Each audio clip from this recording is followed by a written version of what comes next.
ጤና ይስጥልኝ። በወቅታዊ ጉዳዮች ላይ ከጠቅላይ ሚኒስትር ጽህፈት ቤት የተላለፈ መልእክትና ሀገራዊ ጥሪ። መላው የኢትዮጵያ ሕዝብ ከሚሊሻ ከፖሊስ ሰራዊት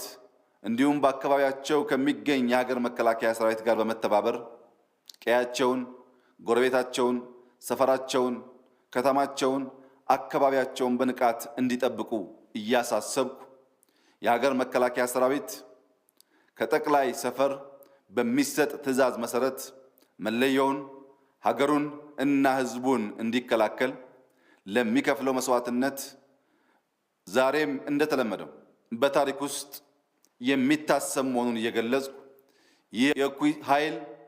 መጥፊያው በመድረሱ በሰላም በንግግር በውይይት ሊፈቱ የሚችሉ ነገሮችን ባለፉት ጥቂት ቀናት ካለምንም ሀፍረት በሚዲያ በመውጣት ከየትኛውም የውጭ ኃይል ጋር በመተባበር ኢትዮጵያን ወጋለው ብሎ ሲያውጅ ሲናገር የነበረው ኃይል ይህን ለማመን የሚያስቸግር ንግግር በተግባር በዚህ ምሽት አረጋግጧል። ይህ ጉዳይ ለኢትዮጵያውያን እጅግ አሳዛኝ